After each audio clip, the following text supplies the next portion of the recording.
I think every entrepreneur goes on a journey of self-discovery and self-reflection, which maybe when you set out to start a business, you don't expect that you're personally going to go on as well. So. Are you content in your business? I'm Si McMahon, and I'm on a mission to help business leaders and brand owners succeed through sharing stories, advice, and inspiration. This is the Content in Business podcast.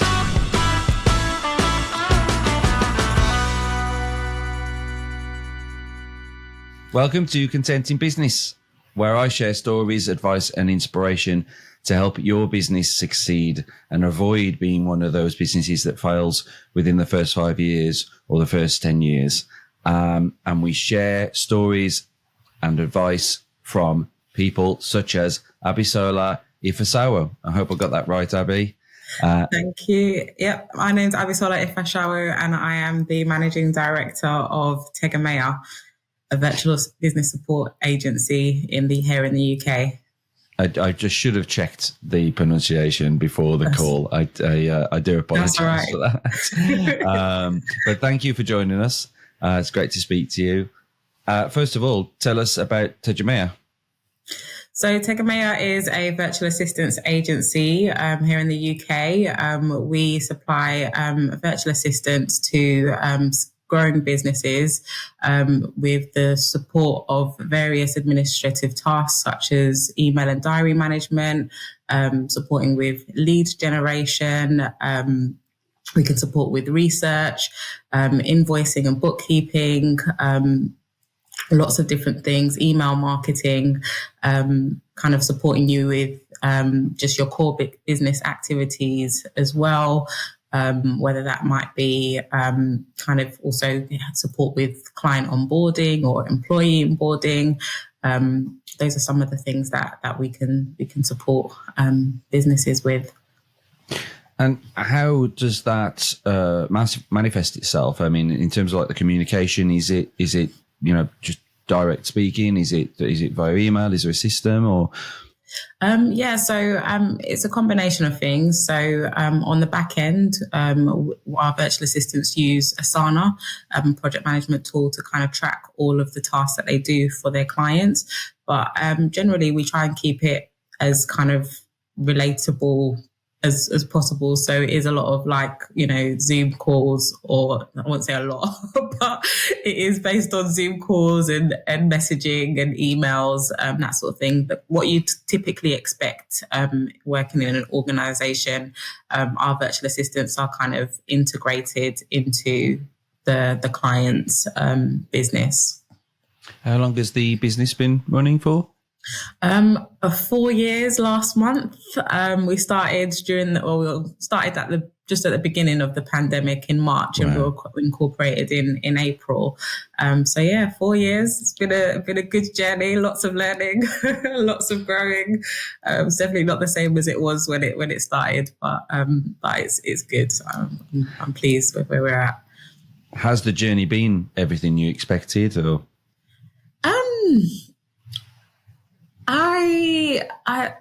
I would say that when I've set certain goals for myself, I've been able to achieve them. So in that sense, the journey has been what I've kind of wanted it to be. But in the sense of like the personal development that comes from it, and some of the challenges I've experienced, I think that definitely hasn't necessarily been what I expected, and that's not necessarily in a negative way. It's just that I think every entrepreneur goes on a journey of self-discovery and self-reflection, which maybe when you set out to start a business, you don't expect that you're personally going to go on as well. So yeah, it's been all journeys are hopefully good journeys if you take the learning from them and have that desire to kind of improve and grow as well. I think the kind of curse of the entrepreneur is that you end up becoming, well, you end up pretty much doing every job at first, don't you? You know, you like you say, it's a steep learning curve. Trying to learn so many areas, but you also end up, if something needs doing, who does it fall to? Ultimately the book stops with you, and obviously the idea is building a team and growing, and obviously you'll have your own support there to run things, but ultimately, decision making when things need doing, they need to be driven from the top. Yeah, absolutely. I think I was having a deep reflection with myself last week that yes, everything does stop with me, and kind of like, and as I said, going into a new year, what are the things that, I want to achieve within the business over the coming years, and that again falls down to myself, my own vision, my own ideas for where the business is gonna head, and thinking even about what's coming in 5 years down the line.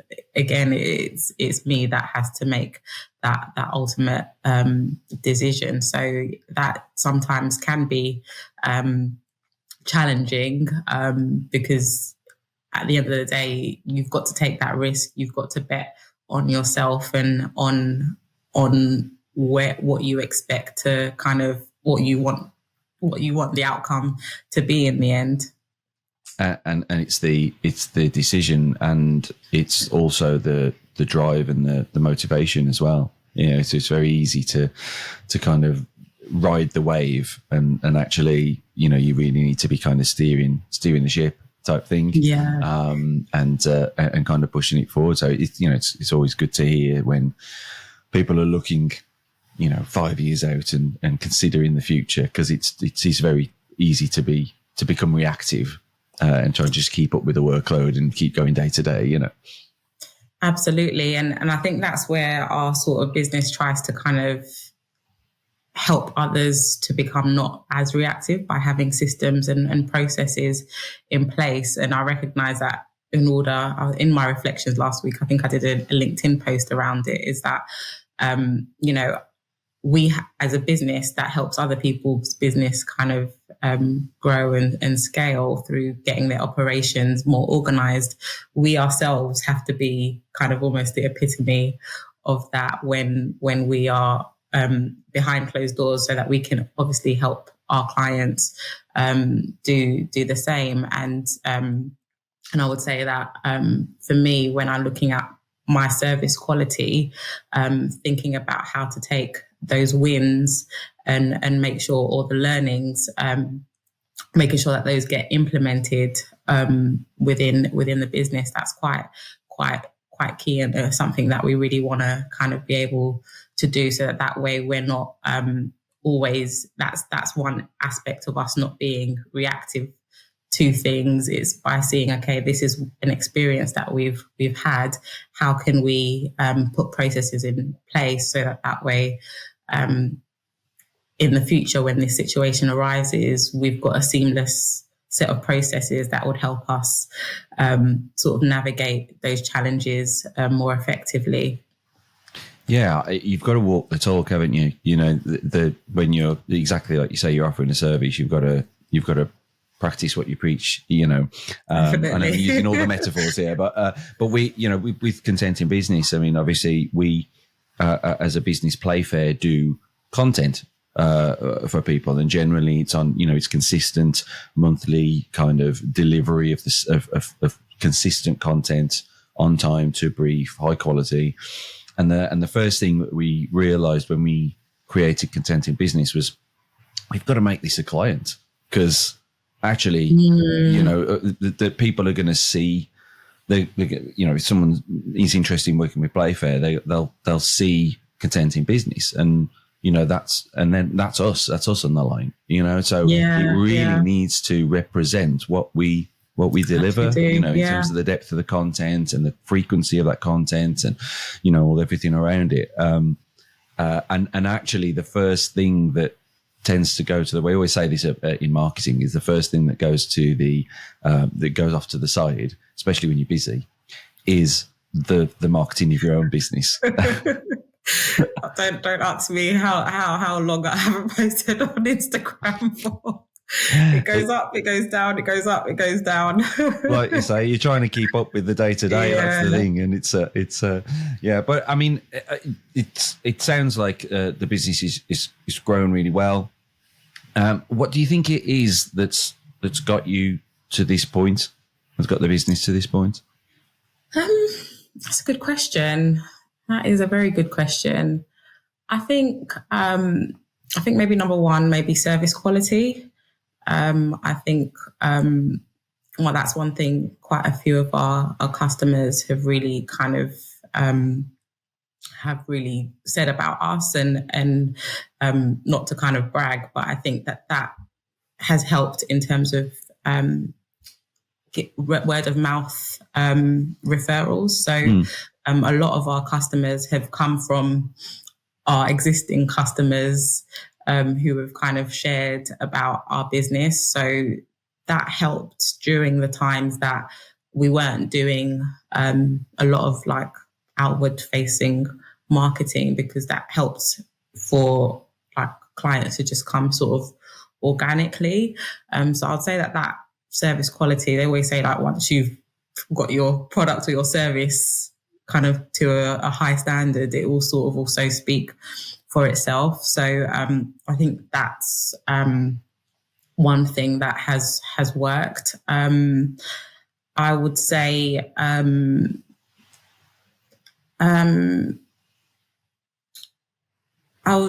think maybe along that line is just the investment that we put in our virtual assistants as well. I try to make it a place where even though everyone's working remotely, there's still a sense of culture within the organisation, and that people feel like that this is what it kind of aligns with their purpose and where they're at in life. And I think that helps to contribute to that service quality, because virtual assistants, although some people may think that it can be a very easy thing to do, it actually can be quite challenging when you've got 3 to 4 clients that you're managing, and you've got to understand their businesses, if they're from different industries as well, have different kind of back office things that you're dealing with, and everybody wants things at a different pace or different times. So I think investing in our virtual assistants and in their understanding and knowledge and capability of dealing with those sorts of situations have kind of helped us kind of maintain that service quality as well. And I just say learning. I see books behind me. I see books behind you as well. I'm constantly just like interested in my own personal development and growth. And I think you can't neglect that as a business owner. Always learning and trying to push myself. So I think those are some of the things that I would say has really helped the business grow. Yeah. I can imagine, again, from just like with a marketing side as well, I speak to a lot of other marketing businesses, and the biggest challenge is you need to be an expert in the client that you're representing. If you're writing something or doing some research or putting something together or proposing something, you need to kind of get to their level of knowledge, or certainly close enough that you can, write a piece of content that represents that business or something like that, But yeah, like you say, then you've got a number of clients. It's not just one. For the client, they're one business, one thing that they do, but it's I can imagine for your team, they're like you say, there's multiple clients that they're switching from one thing to another across a range of industries. Yeah. What's the kind of vision for the company? What's your kind of ultimate goal? Oh, world domination. I'm joking. I'm actually not joking, but Yeah, it's taking over the world. That's what we all want to do, don't we? But I think so. We currently offer virtual assistants. We've sort of been kind of moving into an online business manager space as well, and being able to offer those two different services. But also expanding into training. So I have like a very rich project management and business management background. So bringing an IT as well. So bringing all of that into training. That's not necessarily just for like VAs, but other people who are operational specialists to kind of build their learning and kind of look at different parts of the world that we can kind of expand our reach into as well. So those are the things that I kind of see for the business. I suppose if you're saying about, say, you've got people in the team that support with, say, email marketing, I guess the thing is they can teach that potentially, can't they? And that's another option there. Ultimately, because you can teach someone, and okay, you might be kind of. I think there's always a fear of people feel like they're giving away their secrets if they teach something, especially if they give out free content and things like that. You can't tell people what we do. And so, well, yeah, but they're paying you to do it. Whether they know how to do it or not doesn't mean they're going to do it. That's true. That's true. So sometimes it can be a kind of, this is how you do it. And it's like, no, that's great. Still want help. I don't have the time. It's just letting me know that you know what you're talking about. So when I come to you, you can actually deliver. Absolutely, and that's actually thought leadership, then, isn't it? And which is a great way of establishing, kind of authority and trust and everything as well.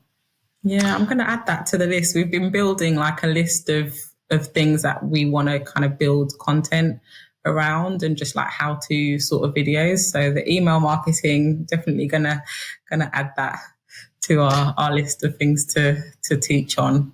Sounds if it makes sense, if you've got the knowledge in the team, it makes sense to see how far you can push it, doesn't it? Absolutely. What do you see as the challenges in terms of going forward and realizing the world domination vision? Marketing.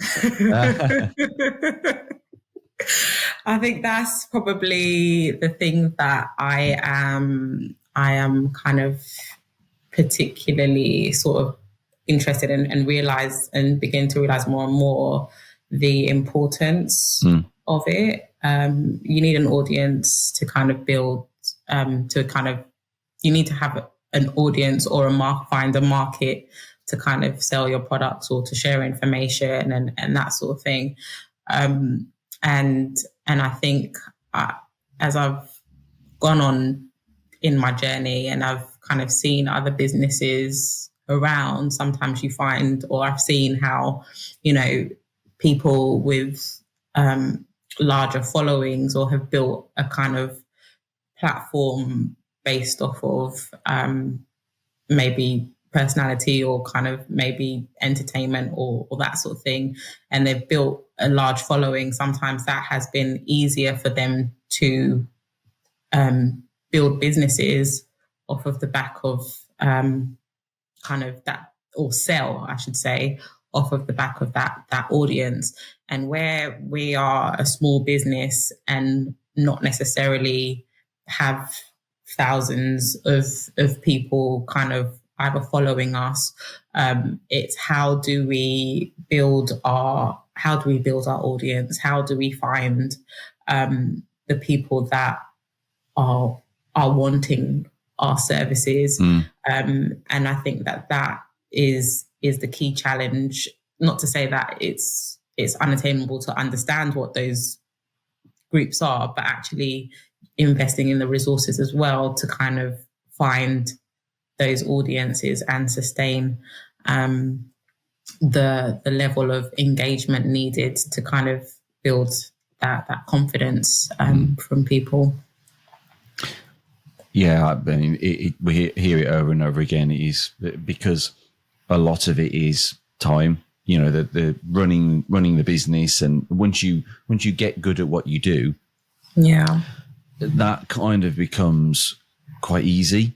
You know, not easy, but you know, it is the bread and butter. It is, you know, running the business, delivering to clients' expectations, the high quality work. You know, if you've got the right team, then it's generating the new clients, and a lot of that is down to time. It's just pure time and effort, and it's one of the hardest things to then bolt into the business and make as important as the existing work. So we hear that all the time. Yeah. I mean, what do you do at the moment in terms of marketing? What have you found that works? What have you found that's challenging to kind of, you know, in your journey so far? I found those events actually to be really really beneficial for us. So attending events like the SME Expo, where I met yourself, or small networking events where we have the opportunity to showcase. I can take a virtual assistant along with me. Those have worked really well for us, and allowed us to speak to people. I would say I've had one person, this is probably going to sound quite shocking, but I've only ever had one client actually come through from Instagram. And that was when I literally first started the business. And I think I did like an ad, ran an ad on Instagram. And to think I've posted since I first started and I haven't actually gotten a client. Someone can say I'm doing something wrong. Maybe I am, which is fine. But also that one client that I got at the beginning has been a voice to get loads of other clients. So sometimes I say that social media for me is, at the moment, is there for us to show that we have a face and that we are there. You'll go on there, you'll see probably up to 100 or so posts. The audience is growing on there. But for me, that still kind of intrigues me because, you know, there's a lot of virtual assistants on Instagram and actively promoting their services. But I think maybe because of maybe the price point of our service and the types of businesses that we do work with, a lot of their entrepreneurs, or the founders or the people, the decision makers in those businesses aren't usually on Instagram looking for those services. So we sort of pivoted a little bit to kind of start doing a little bit more on LinkedIn. So we're kind of like in the early stages of utilizing that a bit more. But ultimately, I think just getting out there and speaking to people, showing our services on display by people speaking to the VAs, seeing like the quality of like the brand and things like that has sort of helped. Yeah, that's a really interesting story, actually. That one client that came through in the early days and being the only one, but then kind of case in point, I guess, in terms of, you know, you never know when that activity is going to provide success. Sometimes it's after some time, sometimes it's straight away, sometimes you get a spike, sometimes it's consistent. Yeah. But I guess with the time that you've worked with them and the way it's grown, it's always it'd be interesting kind of cost exercise to go, okay, well, the what did we spend on that activity versus what have we actually, gained from earning it, revenue from it. I can imagine that would be an interesting thing to do. Yeah, even like the stalls, the exhibitions. We did our very first one in 2021, I think. And I probably spent about 700 on the actual exhibition stall. And we gained one client from that. Obviously, you meet people, you speak, get loads of consultation calls afterwards and that sort of thing. Everyone's excited and interested. And that one client we got about 2 years later.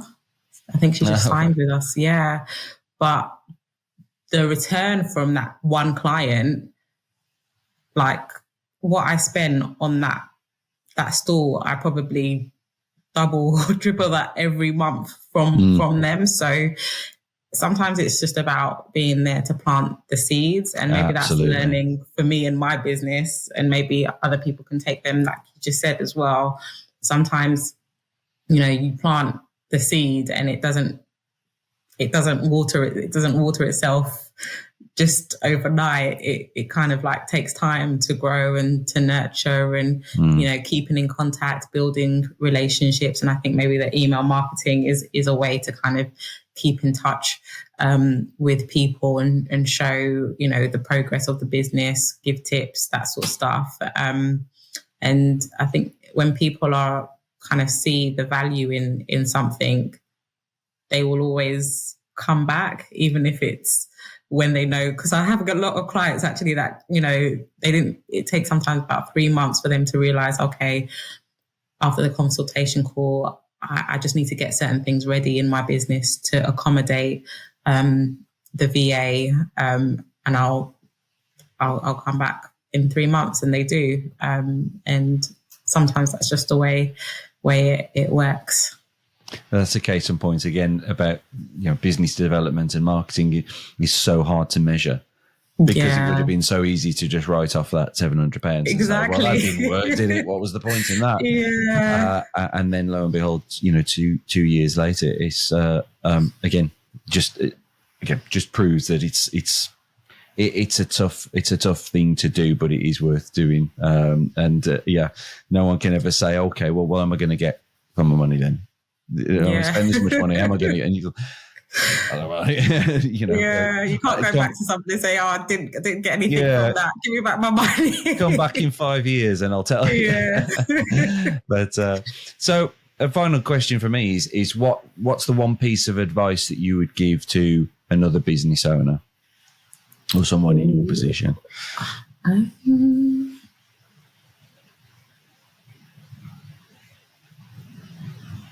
I would say,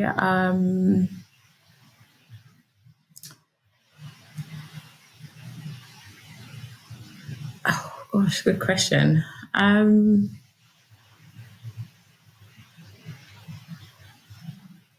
guess maybe this depends on what type of business that you're in. But I think figure out like what you're best at, like what makes you tick, and the things like the different characteristics or skills, knowledge and experiences, like really hone in on them and understand them, because I think that will always come through in your business, or help you shape your business. Like I said, I've had an extensive background in operations, and that's really helped me to shape Tegemea. I know that you've had a marketing background, a design background, so that's helped you with Playfair. So I think you've also said on the podcast, know what makes you tick, and then outsource the rest. So I would say, focus on what you're really, really good at, and outsource the rest. A combination of what I would say and something I've heard you say as well. So yeah, that's what I would advise. No, I love that. I think, like you say, you're thrown in when you create a business. You're thrown into having to understand all sorts of different areas. But yeah, ultimately, I think for anybody realizing the value of what you bring and I think passion is you're absolutely right. Passion is a massive part of it. What makes you tick. If you don't enjoy it, then what's the point? Everyone's got something that they enjoy. I remember spending, many of the early years of my career trying to be good at everything, trying to learn as much as possible, assuming that I must have an opinion if I was in a meeting where they were talking about logistics or something. I was like, oh, well, I'm in this meeting. I need to provide value, surely. Yeah. And then as you go through your career, you kind of go, guys, why? There's I got stuff to do. Just yeah. I'm not gonna add any value to this conversation. Like, you want to talk about something else? Absolutely, but yeah. But yeah. So I absolutely love that. That's brilliant. Well, thank you so much for being a guest, Abby. Thank you, Si. It's been good to speak to you. Thank you for having me. Yeah, it'll be a really, really interesting conversation, and I mean, obviously, we'll link to your website and your social profiles in the show notes, as well as a description of what Tegemea is about. And yeah, it really, really good. We'll catch up in the future, I'm sure, and we'll keep in touch. But thank you so much. Thank you so much, Si. And again, to everyone listening, thanks for watching. And that was a mess up from me. And again, to everyone watching or listening, thank you for keeping with us, tuning in every week. Make sure that you follow, like, subscribe. I know a lot of you don't. I know that you rely on the social media feed, but please do make sure that you're connected just so you don't miss anything. That you can follow us on the podcast platforms, you can follow us on YouTube, and you can follow us on social media as always. And apart from that, I will say, see you next time.